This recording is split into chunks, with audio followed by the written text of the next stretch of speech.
Mid term examination paper है और हम लोग इसे सॉल्व करने जा रहे हैं। इसमें पहले 10 क्वेश्चन MCQs हैं जो कि एक एक नंबर के हैं। पहला क्वेश्चन पूछ रहा है in which of the following is a physical change. So इसमें से कौन सा जो है कि फिजिकल चेंज है, मतलब कि केमिकल चेंज नहीं है। फिजिकल चेंज क्या है, रिवर्सिबल होता है, और केमिकल चेंज इरिवर्सिबल होता है। तो इसमें ऑप्शन दिए गए हैं rusting of iron. Rusting of iron is basically iron का रिएक्शन होना ऑक्सीजन के साथ। तो एयर में अगर रिएक्शन होगा तो Fe2O3, और इसका रस्ट का फार्मूला यही होता है XH2O, मतलब कि वाटर के मॉलिक्यूल्स में जुड़ जाते हैं, ऑक्सीजन से भी रिएक्ट करता है। या फिर कुछ लोग बोलते हैं, ये रस्ट का फार्मूला है, मतलब बेसिकली आयरन जो है कि रस्ट ऑक्सीजन से रिएक्ट कर रहा है, तो ये तो केमिकल चेंज हुआ। Burning of paper is also, paper को जब बर्न करेंगे तो ये भी ऑक्सीजन से रिएक्ट कर रहा है, मतलब बेसिकली उसका ऑक्सीडेशन हो रहा है फ्यूल पर, इसे कंबशन बोलते हैं। Burning of paper in presence of oxygen is combustion which lead to release an heat and light, heat plus light. So this one is also chemical change. और हमारा डी ऑप्शन है इसमें digestion of food, मतलब कि food का break down, food को break करके उससे एनर्जी लेना, ये भी एक केमिकल चेंज है। ऑब्वियसली इसे रिवर्स नहीं किया जा सकता है। So physical change is basically जिससे हम लोग रिवर्स कर सकें, ओनली फिजिकली चेंज बदल रहा है वो, ठीक है, दिखने में बदल रहा है, अंदर से एकदम सेम वही है। तो melting of ice is basically a physical change, the correct option. तो अब अगले क्वेश्चन में चलते हैं।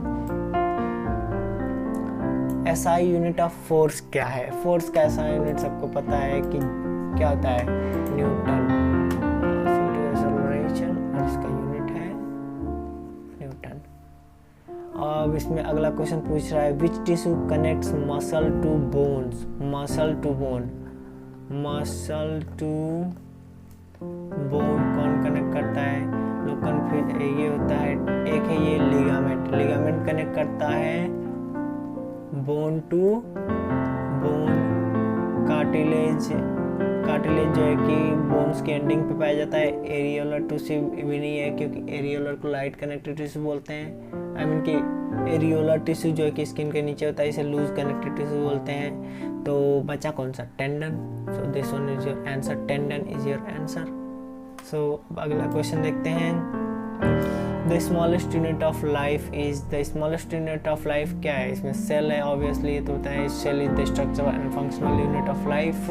सेल से ही फिर हमारा जो है कि टिश्यू बनता है, फिर टिश्यू से ऑर्गन बनता है, फिर ऑर्गन से ऑर्गन सिस्टम बनता है, फिर ऑर्गन सिस्टम से एक कंप्लीट ह्यूमन बॉडी बन जाती है। और स्पीड को किस में मेजर किया जाता है, हमें पता है कि स्पीड क्या होता है, dx/dt, डिस्प्लेसमेंट बाय टाइम, यानी डिस्प्लेसमेंट को मीटर में करते हैं और टाइम सेकंड में होता है, तो मीटर पर सेकंड आंसर आ जाएगा, फर्स्ट ऑप्शन। अगला क्वेश्चन कौन सा है, which gas is released during the respiration. Respiration क्या है, breaking down of food in order to get the in order to get the energy. So when the food is broken, basically हम लोग ज़्यादातर जो कि शुगर से intake करते हैं, तो शुगर जैसे हो गया ग्लूकोज C6H12O6, जब इसे ब्रेक करते हैं हम लोग 2+H2O, तो हमें CO2 और H2O मिलता है। तो कौन सी गैस निकलेगी, कार्बन डाइऑक्साइड। हाँ, तो क्वेश्चन नंबर 7 है The process of movement of water through the semi-permeable membrane is called osmosis. Diffusion क्या है, गैस मॉलिक्यूल का है, सेमी-परमेबल मेम्ब्रेन से आयन के high concentration low concentration. Transpiration क्या है, loss of water from the aerial part of plant, मतलब कि प्लांट के एरियल पार्ट से, जो धरती के ऊपर है उसके पार्ट से वाटर का लॉस होना ही ट्रांसपिरेशन कहलाता है। और रेस्पिरेशन तो अभी बताया हूँ। अब क्वेश्चन नंबर 8 है, which metal is best conductor of the electricity. Electricity का बेस्ट कंडक्टर कौन सा है, तो ये है silver. Silver is the best conductor of electricity. Which law explains the inertia. Inertia क्या है, inertia is the ability of a body, ability of body to resist change in its state of motion। सो ये कौन बता रहा है? ये first law of motion जो कि एक्सप्लेन करता है। अब हमारा लास्ट क्वेश्चन है एमसीक्यू का, the structural and functional unit of kidney, I mean the working unit of kidney is what? Neuron किसका है? न्यूरॉन किसका है? हमारे नर्वस सिस्टम का है। नर्वस सिस्टम का है। नेफ्रॉन अल्वियोलाई हमारा क्या है? लंग्स का पार्ट है। विलाई हमारे स्मॉल इंटेस्टाइन का पार्ट है। बचा कौन? Nephron obviously. अब है section B, very short answer type question, 2 marks के क्वेश्चन है तो मिनिमम 2 लाइन्स तो होनी चाहिए। Answer in briefly, define the matter. अब मैटर क्या है? मैटर है anything that have mass and occupies space. ठीक है, एनीथिंग दैट है मास, जिसके पास मास हो और स्पेस ऑक्यूपाई करता है, उसे कहते हैं हम लोग मैटर। एग्जांपल देते हैं, 2 नंबर का क्वेश्चन है तो chair, table, pen, etcetera. Air, everything is matter. Everything you see around you is matter. जो भी तुम आसपास अपने देखते हो वो मैटर है। तो ये हो गया हमारा कंप्लीट आंसर। अब देखते हैं अगला क्वेश्चन है, what is inertia? Inertia is the ability of a body, ability of a body. इसमें शुरुआत करेंगे, inertia is defined as the ability of a body to resist the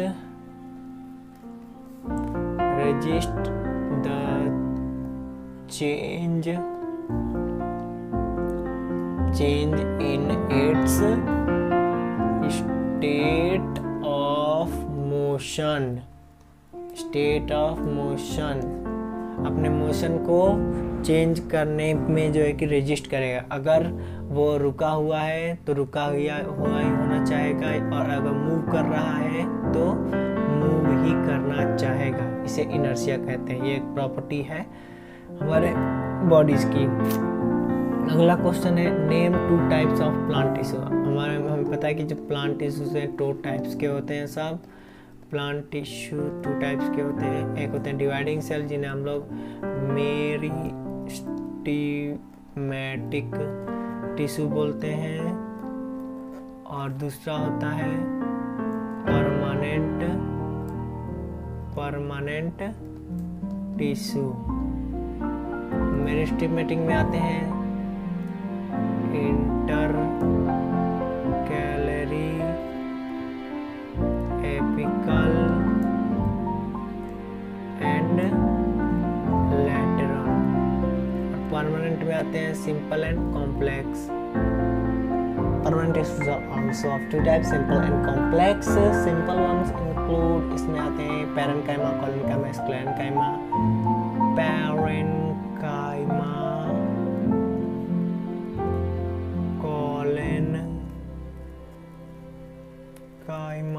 and then sclerenchyma। और complex में आएंगे हमारे xylem और phloem. So 2 marks का question है तो कम से कम इतना ये सब लिखना चाहिए। इसके बाद हमारा अगला क्वेश्चन क्या है? Let me read it first.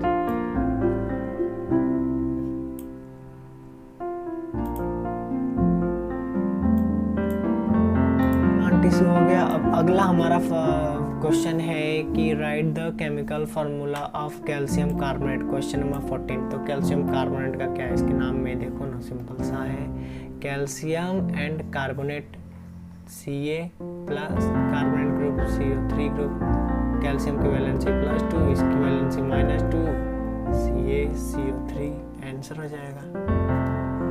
फिर इसके बाद क्या है? एक्सेलरेशन। एक्सेलरेशन क्या है? Acceleration is the change in velocity per unit time।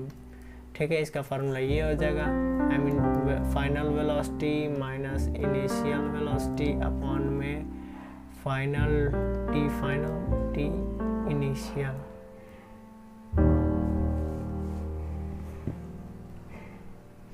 This will be acceleration. ठीक है. What is the function of chlorophyll? Chlorophyll का काम क्या है? क्लोरोफिल का काम है, क्लोरोफिल का काम है absorb sunlight for photosynthesis. Photosynthesis करने के लिए सनलाइट का ऑब्जर्व करना और प्लांट्स को ग्रीन कलर प्रोवाइड करना. प्लांट्स को provide green colour to plants. 2 point हो गए, 2 मार्क्स के लिए काम खत्म. फिर अगला है नेम 2 नेचुरल रिसोर्सेज. इससे इजी क्या होगा? इसको कोई नहीं कर पाएगा तो फिर सोचो क्या हो तुम लोग. What is natural resource? प्राकृतिक जो चीज़ें हैं, जैसे कि हो गया हमारा एयर, विंड, सन, लाइट. क्या एयर, विंड, सनलाइट हो गया, सनलाइट हो गया. फिर उसके बाद कोल, मिनरल्स, ये सब क्या है? नेचुरल रिसोर्सेस हैं. फिर अगला क्वेश्चन है डिफाइन रेस्पिरेशन. अब रेस्पिरेशन का डेफिनेशन क्या होगा? रेस्पिरेशन एक प्रोसेस है, is the process by which living beings break down complex food materials या फिर ब्रैकेट में nutrients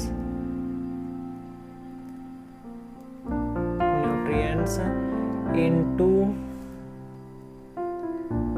simpler forms and obtain energy to work while breaking the food. जैसे कि हम लोग जब फूड को ब्रेक कर रहे होंगे उस टाइम जो है कि एनर्जी रिलीज होती है, तो जो है कि उसी प्रोसेस को हम लोग रेस्पिरेशन कहते हैं. और जो एनर्जी रिलीज हुई उसी को इस्तेमाल कर लेंगे हम लोग अपने डेली नेसेसिटी को कंप्लीट करने में. जैसे ग्लूकोज होता है, ग्लूकोज ग्लाइकोलिसिस करता है, सबसे पहले ग्लाइकोलिसिस करता है और पायरुवेट बनाता है. ये लिखना नहीं है, इतने में हो जाएगा आंसर. डेफिनेशन हो गई है. यहाँ से 2 ATP मिलते हैं हमें. फिर पायरुवेट से क्या जाता है? सिट्रिक एसिड साइकिल में जाता है. सिट्रिक एसिड साइकिल में या फिर क्रेब्स साइकिल बोलते हैं. सिट्रिक एसिड साइकिल या क्रेब्स साइकिल एक ही प्रोसेस के कई नाम हैं. क्रेब्स साइकिल, इसमें कुछ एटीपीज मिलते हैं. फिर उसके बाद इलेक्ट्रॉन ट्रांसपोर्ट चेन में जाता है.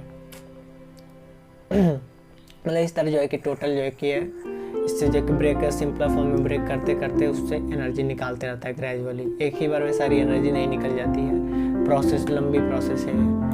ग्लाइकोलिसिस में ही ये फर्स्ट स्टेप में ही 10 मतलब इसमें 10 वो हैं स्टेप्स हैं.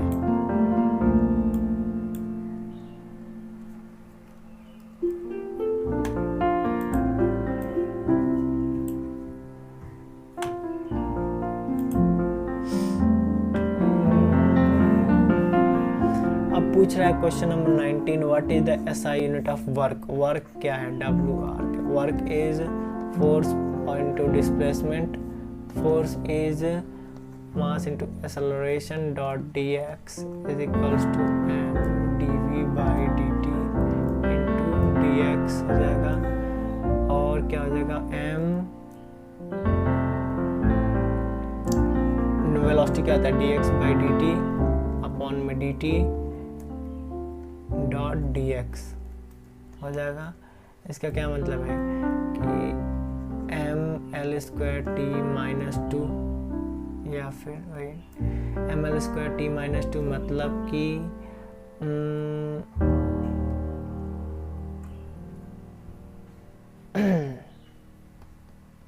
kg मीटर स्क्वायर अपॉन में सेकेंड स्क्वायर, या फिर इसी को बोलते हैं इसी को बोलते हैं जूल। दिस इज ऐसा यूनिट ऑफ वर्क, ऐसे डिराइव कर दो, काम खत्म। Give one example of solid and liquid. अब सॉलिड और लिक्विड का वन एग्जांपल, सॉलिड क्या है, एनीथिंग सॉलिड, तुम्हारे आसपास देख लो, पेन है, कॉपी है, पेपर है। लिक्विड क्या हो जाएगा, जो वाटर में, जो तुम्हारे पास वाटर बॉटल है वो लिक्विड है, आई मीन वाटर है जो अंदर बॉटल में वो लिक्विड है। जूस है, एवरीथिंग। एयर इज ऑल्सो, नहीं एयर तो गैस है। सो लिक्विड में यही ले लो, वाटर ले लो, जूस ले लो। एंड विद दिस हमारा सेक्शन बी कंप्लीट हो गया। अब सेक्शन सी शुरू हो रहा है। 3 मार्क्स के क्वेश्चन है। Answer all the question should be detail and accurate. Describe 3 states of matter. और हमें पहले पता है कि जो हमें बेसिकली 9th में पढ़ाए जाते हैं 3 स्टेट्स ऑफ मैटर क्या क्या हैं, सॉलिड, लिक्विड एंड गैस। ठीक है, तो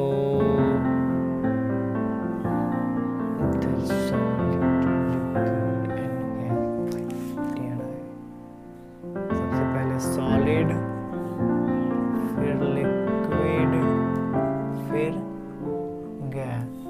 सॉलिड क्या होता है कि हार्ड होता है। ये जो है कि I mean force of attraction, इसमें force of attraction between molecules is very strong, मतलब बहुत ज़्यादा स्ट्रॉन्ग होता है।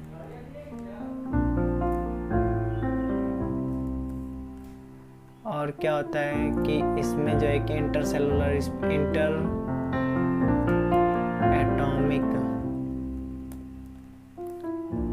स्पेस जो है कि स्मॉल होती है, मतलब बहुत कम होती है।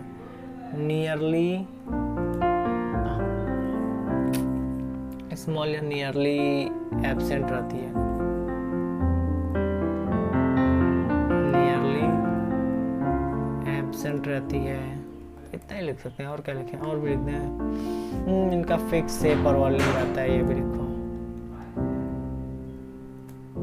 फिक्स शेप एंड वॉल्यूम दोनों फिक्स रहता है। ठीक है, एग्जाम्पल और ले लेते हैं। एग्जाम्पल हो जाएगा पेन। लिक्विड में क्या लिख सकते हैं कि हार्ड नहीं फ्लो करते हैं, हैव टेंडेंसी टू फ्लो कर सकते हैं सब ये। फिर क्या है, फोर्स ऑफ अट्रैक्शन मॉडरेट रहता है। Force of attraction moderate. फिर इंटर एटॉमिक डिस्टेंस वाइडर रहती है। Inter atomic distance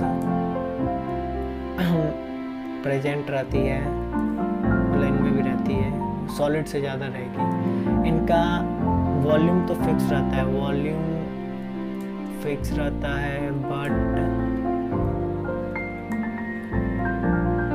takes the shape of container. Container का जो है कि शेप लेते हैं,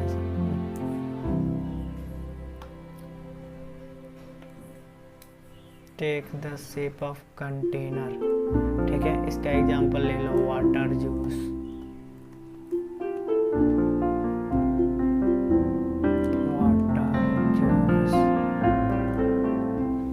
अब गैसेस में देखो, हाँ इजीली कंप्रेसिबल होते हैं सब, ये इजीली कंप्रेसिबल होते हैं सब। फिर क्या होता है कि इनका इंटर एटॉमिक डिस्टेंस हाई रहता है, लार्ज रहता है। फोर्स ऑफ अट्रैक्शन वेरी बहुत कम या निग्लिजिबल होता है। 9 का वॉल्यूम फिक्स है, वॉल्यूम एंड शेप भी फिक्स नहीं है, shape both are not fix. Example ले लो, ऑक्सीजन हो गया, एयर हो गया, हो जाएगा। ये रहा हमारा states of matter. So question number 21 हो गया। अब हमें क्वेश्चन नंबर 22 देखना है। क्वेश्चन 22 पूछ रहा है Newton second law of motion. Second law of motion क्या कहता है? States that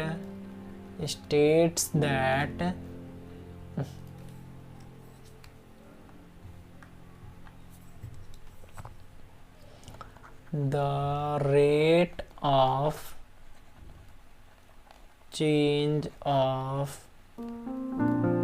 momentum is directly proportional to the unbalanced force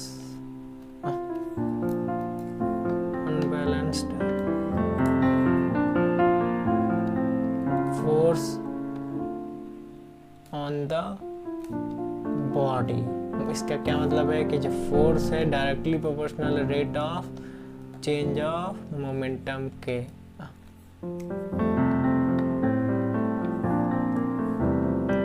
rate of change of momentum मतलब क्या आता है? Change of momentum per unit time, तो उसे बोलेंगे हम लोग फोर्स। ये होता है rate of change of momentum. इसी को हम लोग ऐसे भी लिख सकते हैं, force is equals to momentum क्या होता है?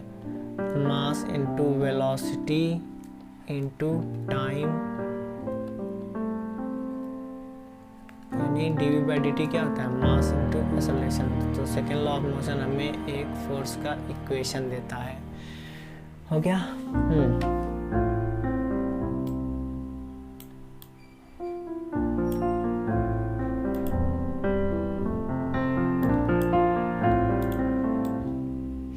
अब अगला क्वेश्चन है explain the process of evaporation. Evaporation क्या है?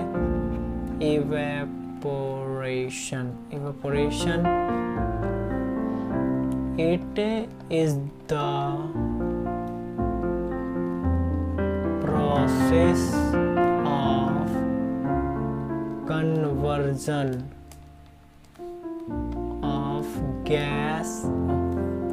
Of liquid into gas. Conversion of liquid into gas। इसमें एक खास बात है, below its boiling point, मतलब अपने बॉइलिंग पॉइंट से नीचे होना चाहिए। इसका मतलब इवेपोरेशन हर टेम्परेचर पे चलते रहता है, नो मैटर द टेम्परेचर, हर टेम्परेचर पे इवेपोरेशन होते रहता है except absolute zero. Absolute zero मतलब -273 केल्विन या फिर -273.16 केल्विन।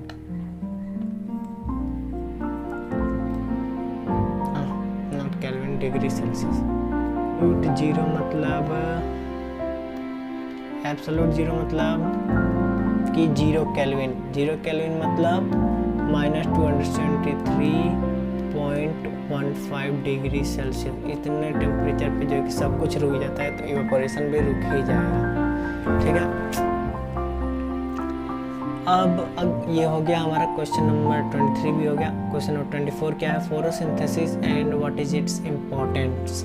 सो फोटोसिंथेसिस क्या है? एक प्रोसेस है जिससे जो है कि प्लांट्स क्या करते हैं अपना फूड प्रोवाइड करते हैं। और उसका क्या लिखना है, राइट इट्स इम्पोर्टेंस भी लिखना है। तो देखो photosynthesis is the process by which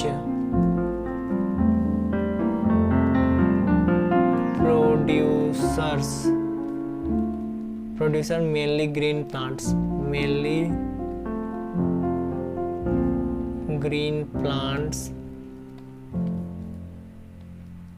make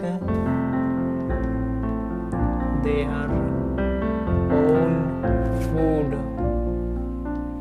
by trapping sunlight किससे ट्रैप करते हैं, using chloroplast and CO2 from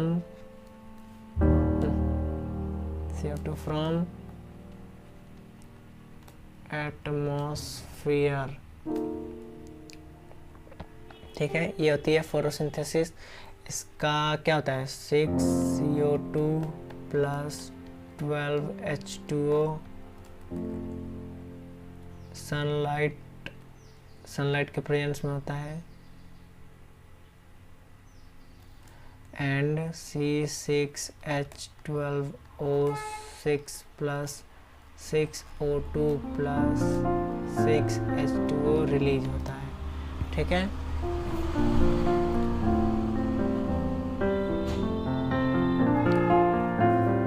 तो ये होती है फोटोसिंथेसिस। इसका इस इम्पोर्टेंस क्या है कि जैसा कि प्लांट्स जो है कि प्राइमरी प्रोड्यूसर्स हैं, मतलब कि खाना बनाने वाले हैं पूरे प्लेनेट पे।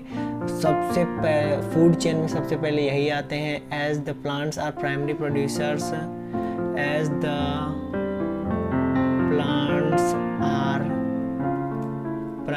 Producers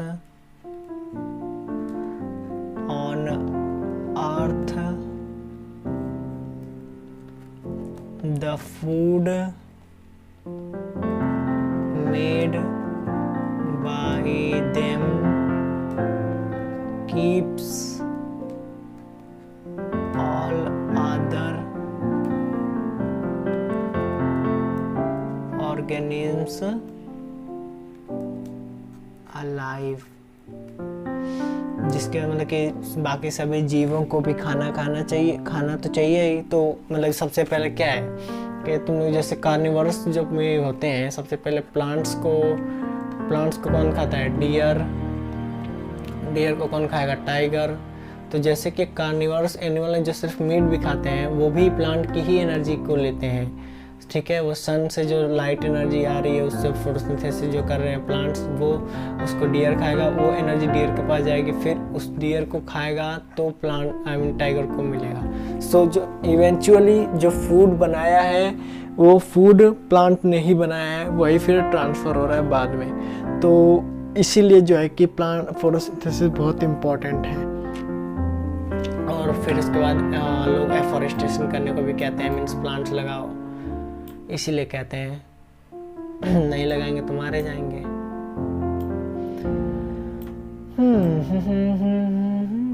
right differences. अब अगला क्वेश्चन देखो, अगला क्वेश्चन है question 25। Write differences between plant and animal cell. So plant and animal cell में डिफरेंसेस बताने हैं।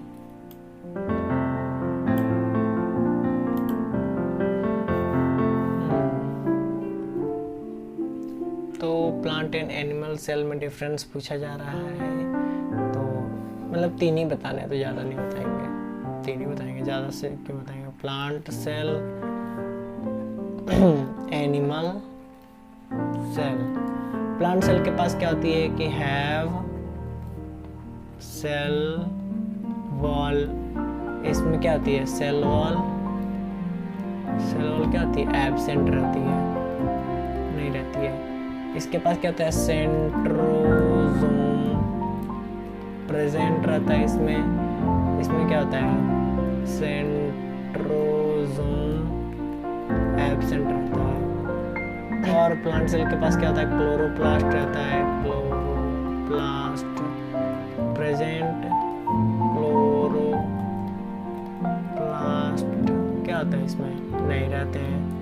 और क्या बस इतना लिख देते हैं, बात खत्म। 3 ही तो लिखना था, Na3। अब ये भी लिख सकते हो कि जो तुम्हारा प्लांट सेल होती है वो की फिक्स शेप, का जो कि शेप जो है कि ज़्यादातर रेक्टेंगुलर होता है, क्योंकि एक्चुअली में सेल वॉल होती है उसके अराउंड रेक्टेंगुलर मेन फिक्स होता है। और जो एनिमल सेल होती है ज़्यादातर राउंड होती है। और एनिमल सेल के पास सिर्फ प्लाज्मा मेम्ब्रेन होती है, की प्लाज्मा मेम्ब्रेन होती है, और प्लांट सेल के पास नहीं रहती है। चल में ये भी लिख सकते हो कि प्लांट्स के पास लार्ज वैक्यूल होता है,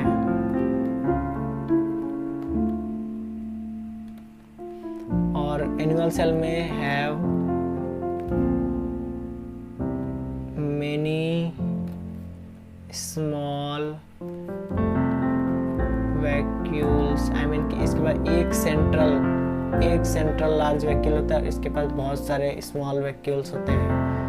defined cell and 3 cell organelle with its function. अब हमें सेल और उसके ऑर्गेनेल्स को डिफाइन करना है, तो सबसे पहले देखते हैं।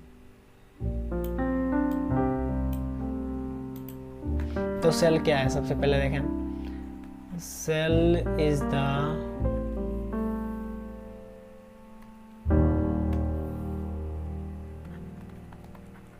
structural, functional and biological unit of life। ठीक है, और 3 सेल ऑर्गेनेल्स को डिफाइन करना है, तो ले लेते हैं। पहला ले लो endoplasmic reticulum. Endoplasmic reticulum performs endoplasmic reticulum एक साइटोस्केलेटल एलिमेंट है। It is a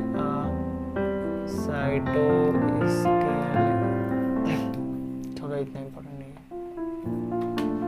it act as the skeletal system of cell. It is of 2 types.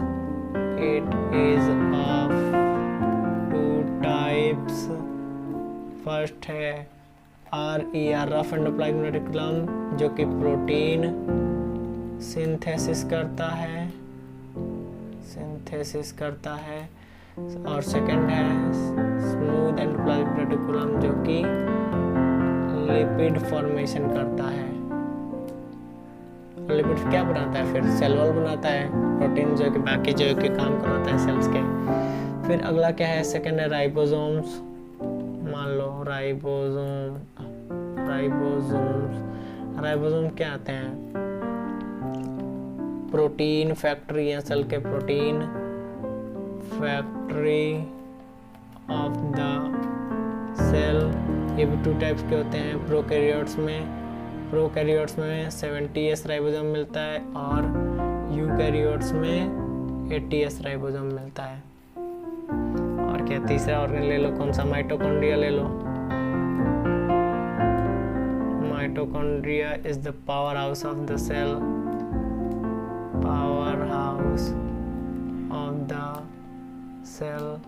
क्या बनाता है, forms ATP, adenosine triphosphate.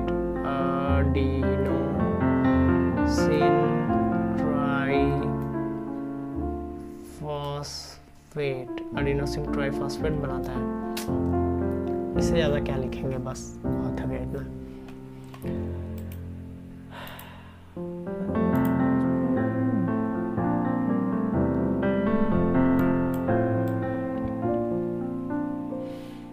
Defined cell and 3 organelles हो गया। फिर बचा क्या, defined tissue, name different type of tissues. पूछ रहा है डिफाइंड टिश्यू।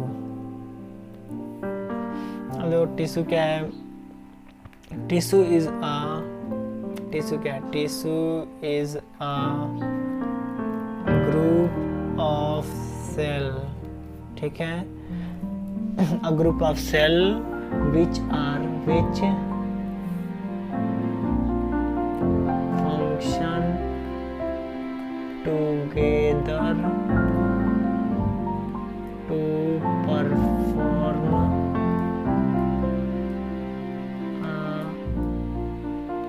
Similar task. मतलब बहुत सारी जो है कि सेल्स मिलकर एक काम को अगर कर रही हैं एक साथ मिलकर तो उसे टिश्यू कहेंगे। ये बहुत सारे टाइप का होता है, प्लांट टिश्यू, एनिमल टिश्यू।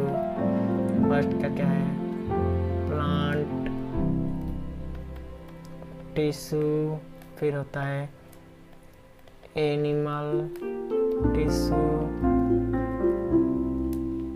अब 3 मार्क्स का है तो थोड़ा इसमें का लिखना पड़ेगा। प्लांट में आ जाएगा मेरिस्टेमेटिक टिश्यू,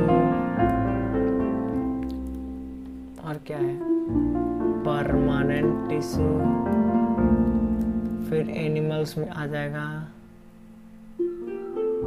एनिमल में आ जाएगा एपिथेलियल, एपिथेलियल हो गया। फिर loose connective tissue, total connective tissue. फिर dense connective tissue, dense connective tissue.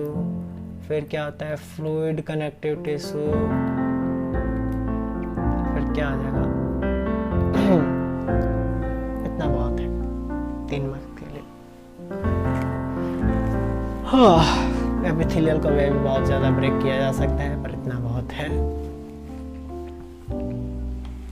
पूछा है कि right the characteristics of living. कोई आदमी जिंदा कैसे है? कैरेक्टरिस्टिक्स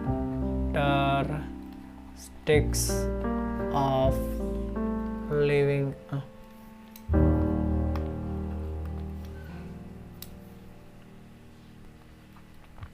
लिविंग ऑर्गेनिज्म क्या होगा?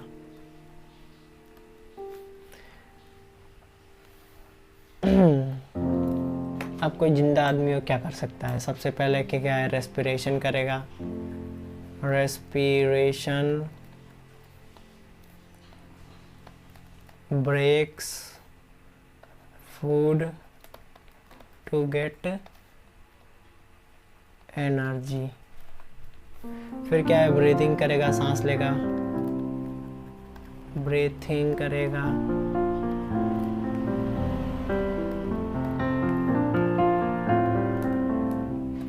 फिर क्या कर सकता है? रिप्रोडक्शन,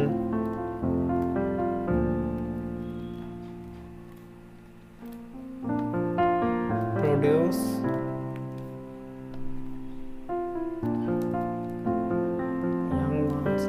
फिर क्या करेगा?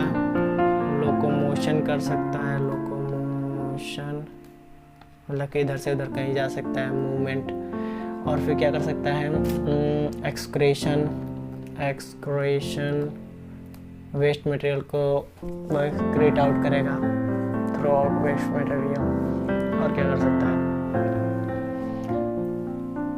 Respond to our surroundings, coordination का क्या कोऑर्डिनेशन हो सकता है? कॉन्शियसनेस, कॉन्शियसनेस कर सकते। कॉन्शियसनेस मतलब कि अपने सराउंडिंग को response to, responds to its surrounding। और क्या कर सकता है? ग्रोथ कर सकता है, मतलब कि बढ़ सकता है, हाइट इंक्रीज करने का। इतना बहुत है, 3 मार्क्स का था ना, ज़्यादा हो गया, बहुत है इतना। ओके, अगला क्वेश्चन क्या है? What is combustion?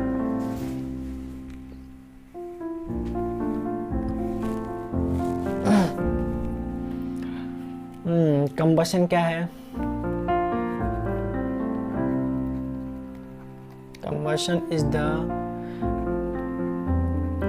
Burning of fuel in presence of oxygen या फिर कोई ऑक्सीडाइजिंग एजेंट। ऑक्सीजन ज़्यादातर रहता है oxygen to obtain heat and light।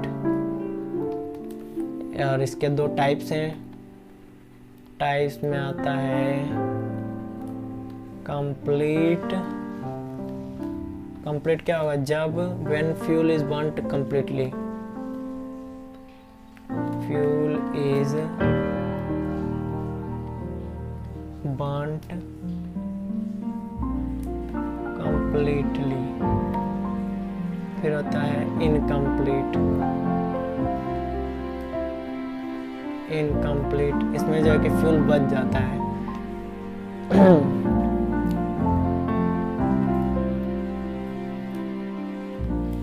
Is incompletely,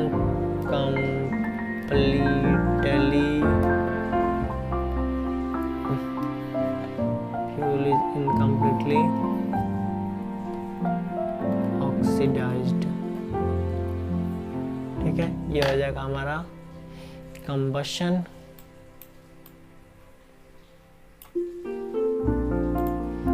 अब अगला क्वेश्चन है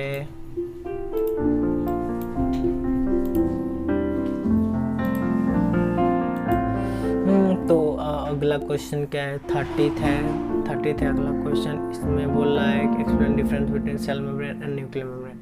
सेल मेम्ब्रेन क्या है कि सिंगल लेयर्ड है, single layer of lipid bilayer. Single layer of lipid bilayer है। ये डबल लेयर्ड है, डबल लेयर्ड है। हैव न्यूक्लियर पोर इसमें होता है, nuclear pores are present, no pores are present. इसके भी प्रोटीन्स होते हैं, ट्रांसपोर्ट प्रोटीन्स होते हैं। इस पे नहीं होते हैं, एब्सेंट। फिर ये क्या है? आउटर मोस्ट कवरिंग है, आउटर कवरिंग ऑफ सेल है। और ये किसका है? आउटर कवरिंग ऑफ न्यूक्लियस है।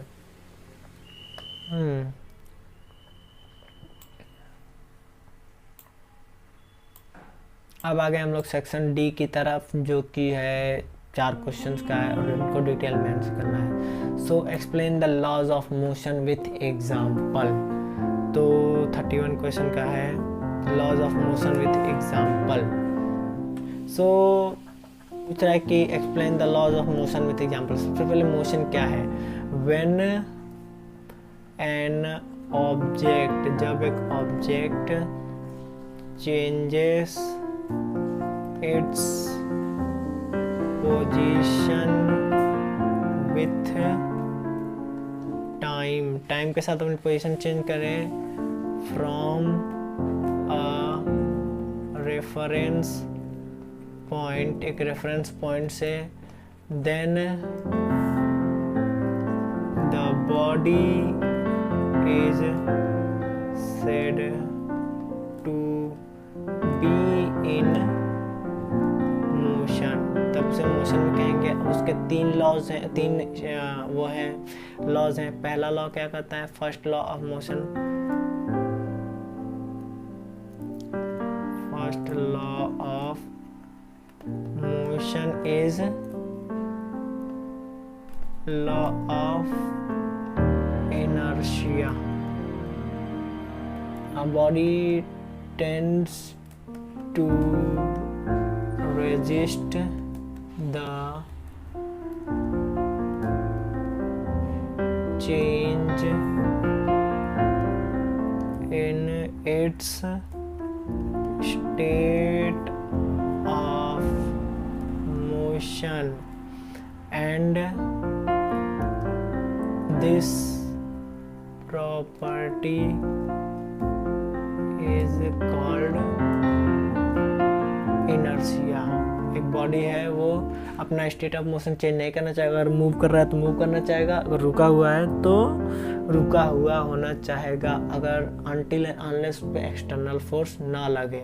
एक्सटर्नल फोर्स नहीं लगेगा तो जैसा है वैसा ही वो रहना चाहेगा। ठीक है, एग्जाम्पल लिख दो, a book kept on a table,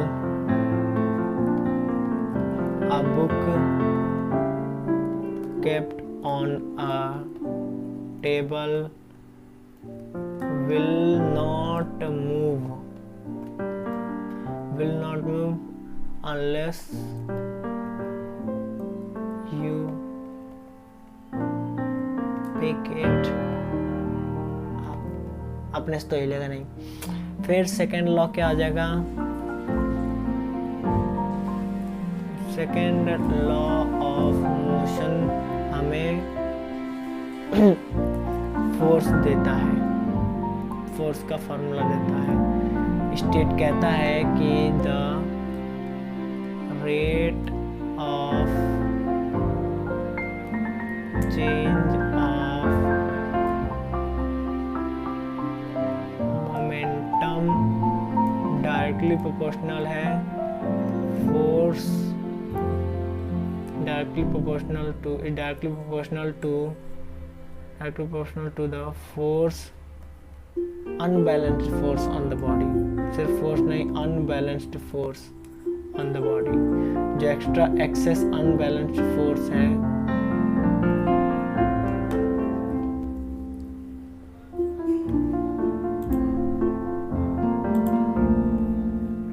directly proportional to excess unbalanced force acting on the body। इससे क्या पता चलता है कि जो फोर्स है डायरेक्टली प्रोपोर्शनल है dp बाई dt के, यानी कि इससे फॉर्मूला मिल जाएगा force is equals to mass into acceleration.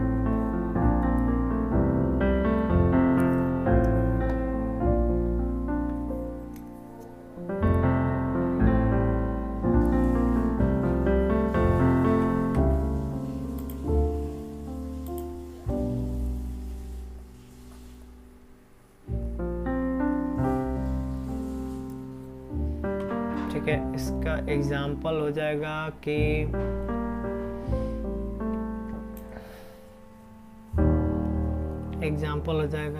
A ball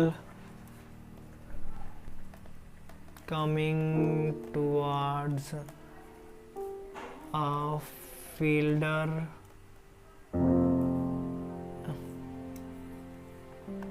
cricket match के दौरान जो फील्डर नहीं होता है उसकी बात हो रही है। A ball coming to a fielder, he will try to catch it and moves while it, उसके दौरान and moves his hands backward so to increase time of contact and reduce the force of impact। मतलब उसके हाथ पे जितना force लगे वो कम लगे। अगर टाइम को बढ़ा देगा, इनवर्स रिलेशन है, टाइम को बढ़ाएगा तो फोर्स डिक्रीज हो जाएगा। फिर थर्ड लॉ क्या कहता है,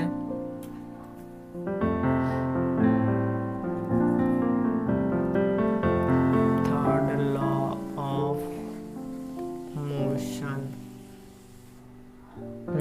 थर्ड लॉ ऑफ मोशन कहता है states that every action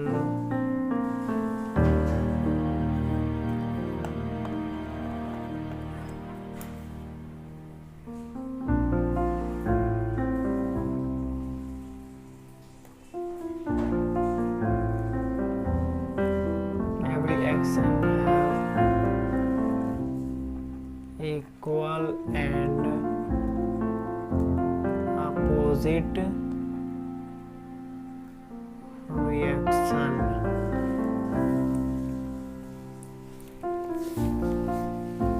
example ले लो, if you push a wall with 10 Newton, the wall will also push you back by same force. ये हो गए तीनों मोशन के लॉस। अब पूछ रहा है structure and function of mitochondria and nucleus. अब अगला क्वेश्चन है कि describe the structure and function of mitochondria and nucleus. Mitochondria और न्यूक्लियस का स्ट्रक्चर और फंक्शन को डिस्क्राइब करने कह रहा है। तो इसमें सबसे पहले माइटोकॉन्ड्रिया, ये है nucleus.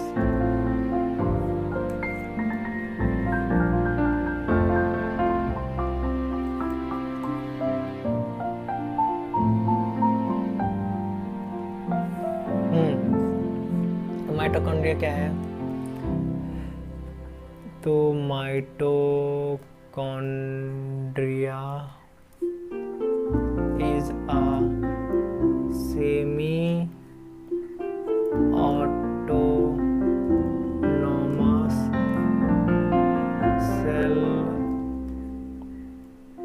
organelle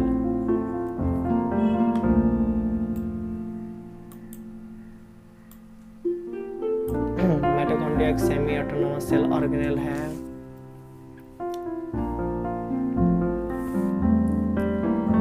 it is double membrane bound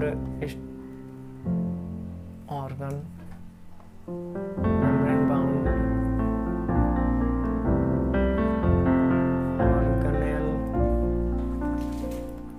outer membrane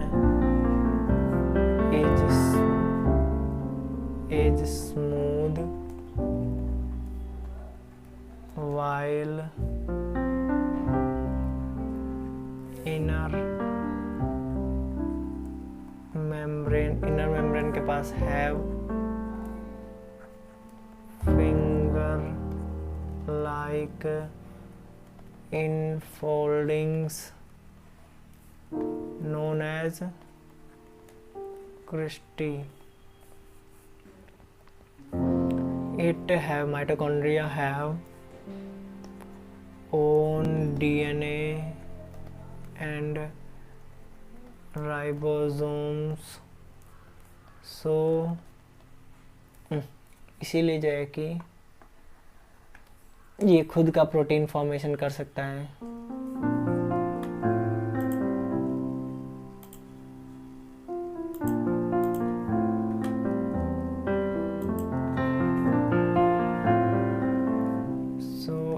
It can form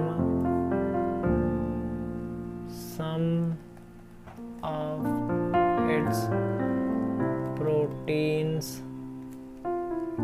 by own, खुद ही बना सकता है ये। और यहीं पे ETS electron transport chain,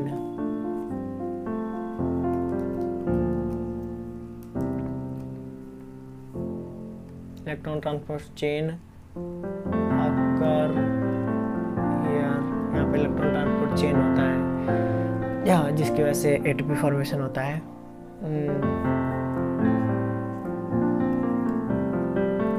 form ATP adenosine triphosphate.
ऐसा दिखता है माइटोकॉन्ड्रिया।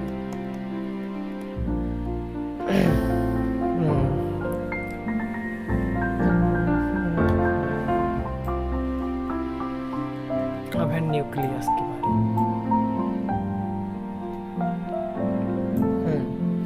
तो nucleus is known as the brain of the cell। सेल के ब्रेन के जैसे काम करता है। It contains genetic materials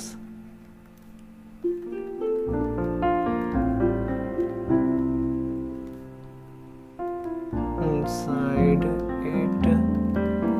और फिर क्या है कि they have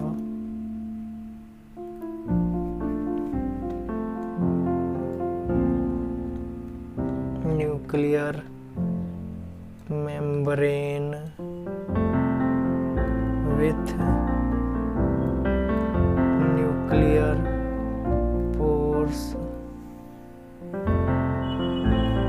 It controls all the activities, processes occurring inside the cell। और क्या है? Nucleus nucleus nucleus nucleus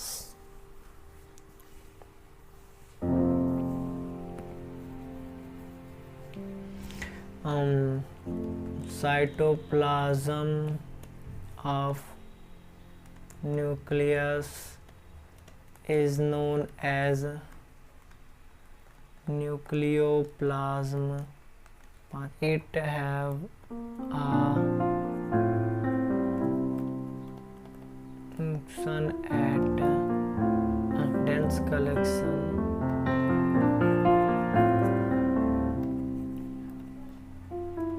genetic materials at some point which is known as nucleolus. ठीक है। और रही बात इसके स्ट्रक्चर की, तो उसका स्ट्रक्चर ऐसा होता है।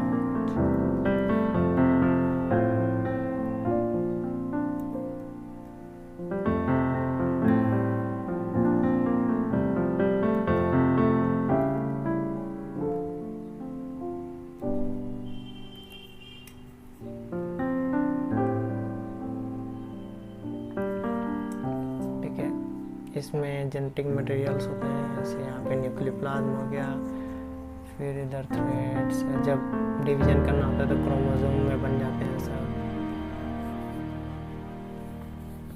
बेसिक न्यूक्लियस यही होता है।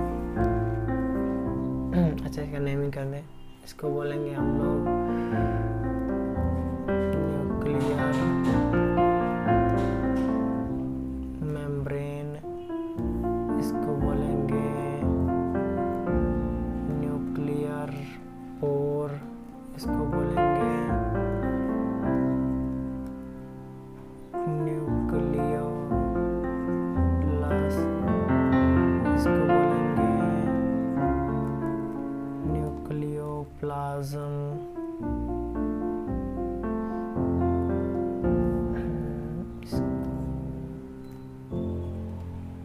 क्रोमोसोम्स।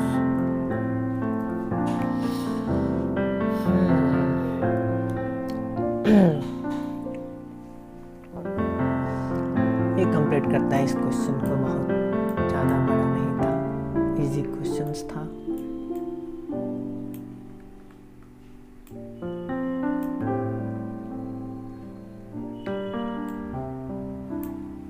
आपको क्वेश्चन नंबर 33 है,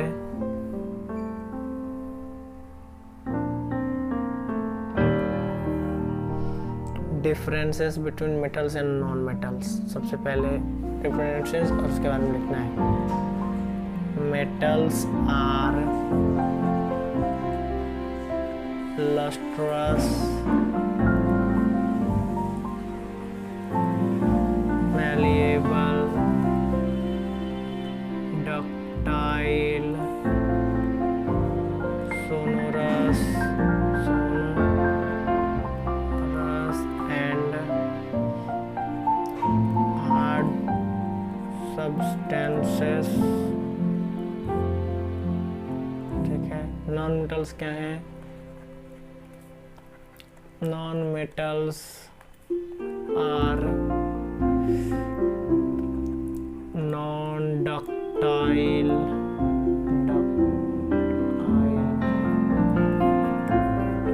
non-ductile, non-lustrous, non-malleable substances है। ठीक है। इसके बारे में डिफरेंसेस हैं, तो पहला लिखो, metals are sonorous, metals are sonorous. दूसरा क्या है? They conduct heat and electricity. फिर क्या है? ये होते हैं मैलिएबल होते हैं सब। फिर चौथा है डक्टाइल होते हैं सब, मतलब कि थिन वायर्स में बनाए जा सकते हैं, made into wires.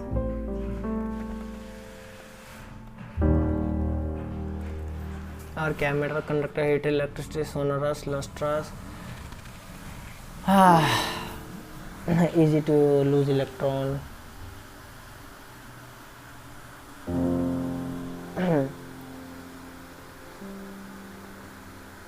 very hard in nature। Sword बनाने के लिए, तलवार बनाने के लिए इन्हीं का यूज होता है, मेटल्स का ही, जैसे आयरन का। बिल्डिंग्स बनाने के लिए भी यही यूज होता है।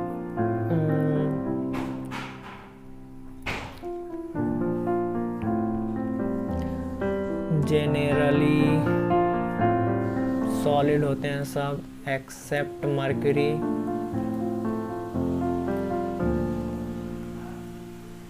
अब इसमें लिख लो,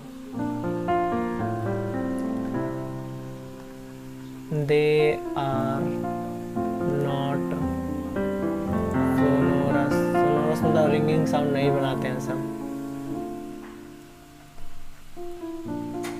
रिंगिंग साउंड ये बनाएंगे सब और ये नहीं बनाएंगे सब।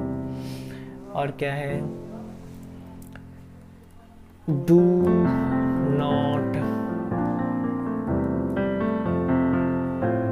Conduct heat and electricity except graphite. Graphite को छोड़ के। आर नॉट मैलिएबल, मतलब थिन शीट में नहीं बनाया जा सकता है। फिर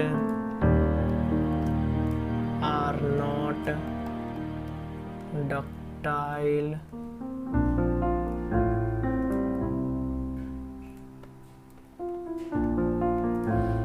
और क्या है?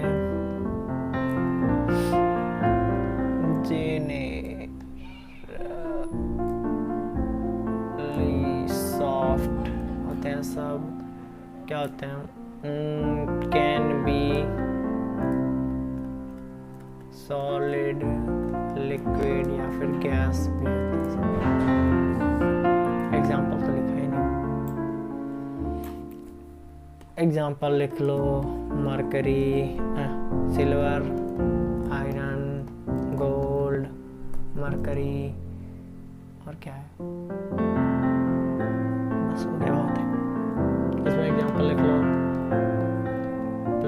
स्टैटिक, फिर गैस, ये सब ले लो, चलो बहुत है, इतना बहुत है।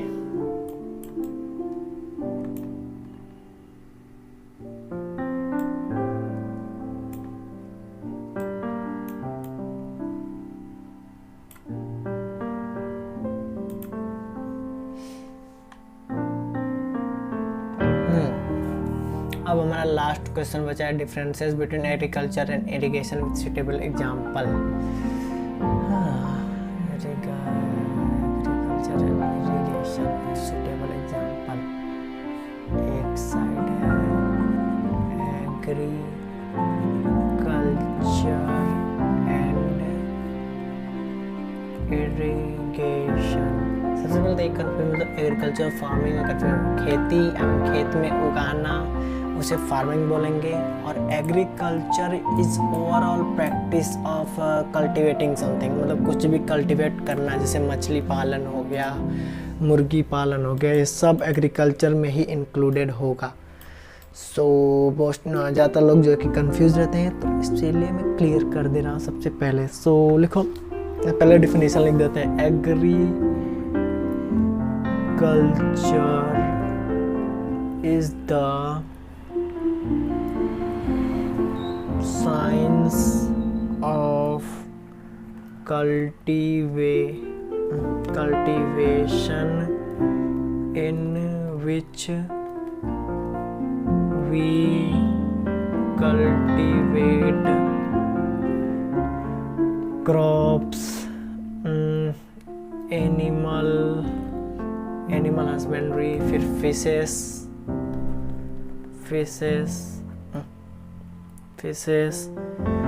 एक्सेट्रा। बीज भी हो जाएगा, मतलब ये सारा, ये सब जो है कि एग्रीकल्चर में इंक्लूड होगा।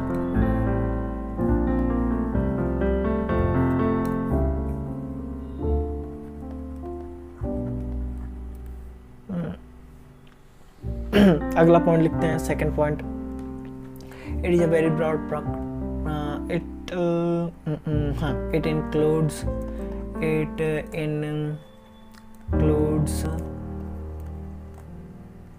ploughing, सबसे पहले खेत जोतना, फिर सीड सोइंग, फिर उसका खाद डालना, फर्टिलाइजेशन,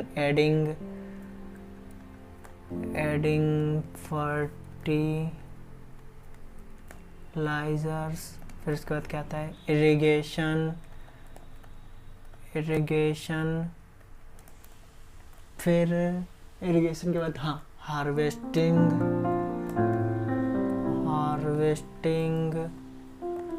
स्टोरेज भी करना, फिर सेल करना भी ना, सेल करना इसी में आ जाएगा। छोड़ो, इतना बहुत है, कितना लिखे। अगला पॉइंट, इट प्रोड्यूस, क्या क्या बनाएगा, इट प्रोड्यूसेस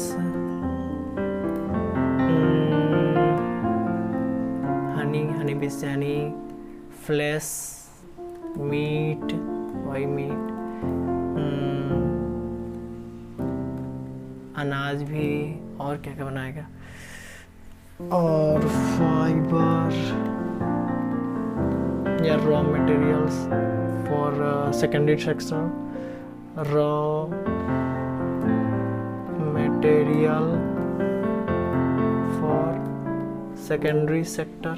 प्राइमरी सेक्टर में आता है एग्रीकल्चर ना, तो सेकेंडरी सेक्टर के लिए रॉ मटेरियल्स बनाएगा। एग्रीकल्चर डिपेंड क्या करता है, डिपेंड्स ऑन रेन, मतलब कि डिपेंड्स ऑन नेचुरल फैक्टर्स, जैसे कि रेन हो गया, ह्यूमिडिटी हो गया,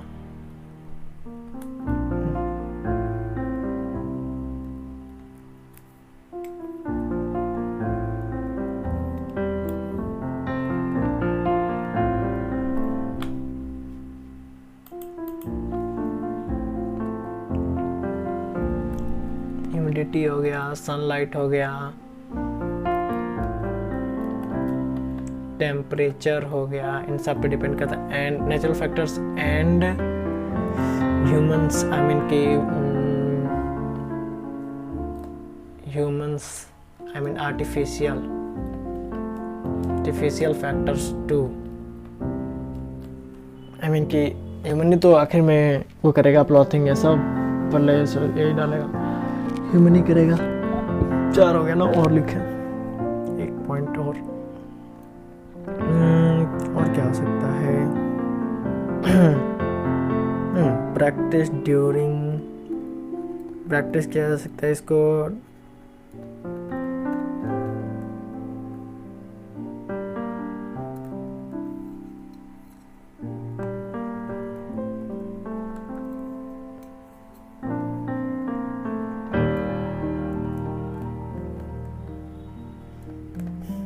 entire year या season।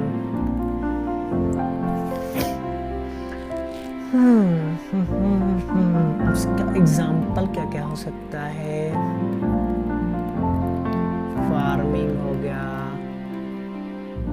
एपीकल्चर,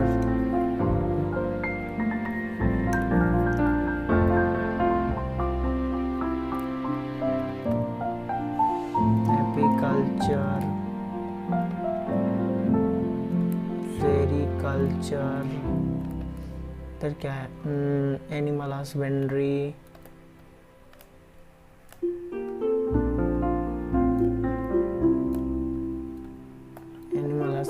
ये सब जो है कि एचर के प्रैक्टिसेस है। हो तो गया एग्रीकल्चर, कितना लिखे? अब आते हैं हम लोग इरिगेशन। इरिगेशन बस एक पार्ट है एग्रीकल्चर का, एग्रीकल्चर में भी फार्मिंग का एक पार्ट है बस, और किसी का नहीं। तो it is just a part of agriculture, उसमें भी फार्मिंग का पार्ट है। इसका डेफिनेशन क्या है? It is the practice of artificially watering the crops artificially watering the crops।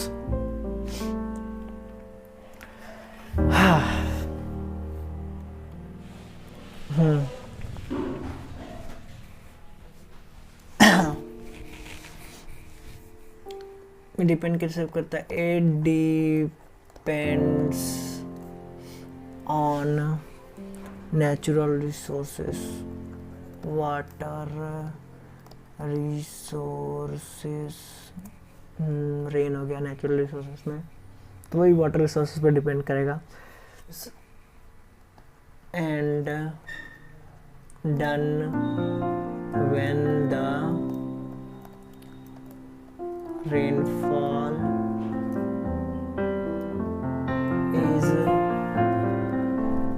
Not enough, मतलब कि काम जितना चाहिए उतना अगर रेनफॉल ना हो तो ये इरिगेशन किया जाता है। इट इन्वॉल्व्स, कहाँ से आ सकता है? कैनाल, वेल्स, कुआं से भी ले सकते हैं। इट इन्वॉल्व्स और ट्यूबवेल हो गया, ट्यूबवेल्स, और क्या? Drip irrigation,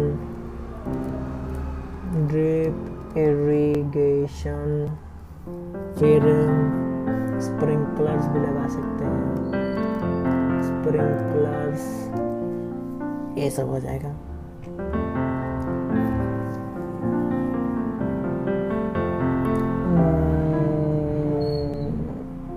practice watering crops,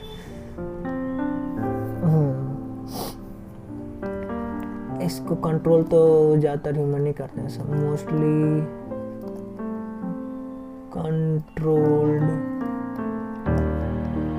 bye humans, ensure proper watering of crops. और क्या होगा, 5 हो गया। एग्जाम्पल लिख दें अब, एग्जाम्पल लिख लो जैसे कि drip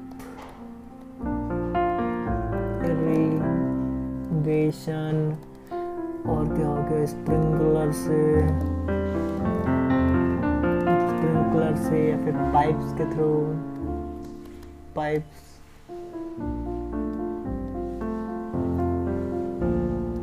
piped water.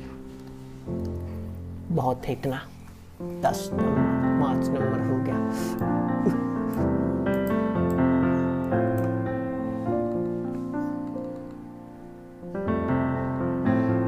And with this हमारी पेपर ख़त्म होता है। विद दिस हमारा पेपर ख़त्म, और फिर फुल मार्क्स ला दिया हमने। तो फिर टाटा।